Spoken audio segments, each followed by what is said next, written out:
Assalamualaikum warahmatullahi wabarakatuh. Kita sampai pada pembahasan ringkasan magnetostatika. Jadi perlu diperjelas dulu pembahasan magnetostatika ini adalah terkait dengan sumber medan magnet yaitu arus yang tunak ya. Maksudnya begitu ya. Statika ini berkaitan dengan sumber arus yang tunak. Nah, kemudian sebagaimana pada pembahasan elektrostatika, kalau elektrostatika itu maksudnya muatannya diam. Nah, dalam hal ini kita juga punya diagram ringkasan. Ya, di sini adalah sumber medan, lalu ini adalah medan magnetnya, dan ini adalah potensialnya. Dalam hal ini juga tetap berbentuk medan vektor. Kalau di elektrostatika kan ini sumber medannya adalah rho, medannya adalah E, lalu potensialnya adalah V. Di sini potensialnya skalar.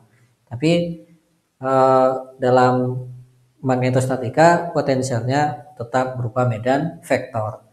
Nah, rumus-rumus yang sudah kita dapatkan bisa dipelajari kembali di video-video sebelumnya, yaitu seperti ini semua. Kalau kita punya J, kita ingin menghitung B, maka kita bisa gunakan hukum Biot-Savart ini ya. Hukum Biot-Savart ini. Ini tidak lain adalah hukum Biot-Savart. Oke. Kemudian kalau kita sebaliknya, kalau kita punya B, kita mau menghitung J, ya kita gunakan ini dia 16 cross B sama dengan 0 J, atau dan juga tentunya haruslah divergensinya B sama dengan 0 ya. Yang wajib bagi medan vektor B, medan magnet, itu divergensinya harus 0. Kemudian ini yang kita sebut sebagai hukum Ampere ya kan? Ini yang kita sebut sebagai hukum Ampere. Ini yang kita sebut sebagai hukum Ampere versi diferensial. Kemudian kalau kita punya A, kita bisa menghitung J dengan cara menggunakan rumus ini. Ini tergolong sebagai hukum Poisson, gitu kan? Tapi untuk tiap komponennya tentunya ya, untuk tiap komponennya. Ini kan vektor semua ini. Ini kan medan vektor semua, maka per komponennya itu merupakan hukum Poisson. Bukan hukum Poisson ya, persamaan Poisson ya, persamaan Poisson.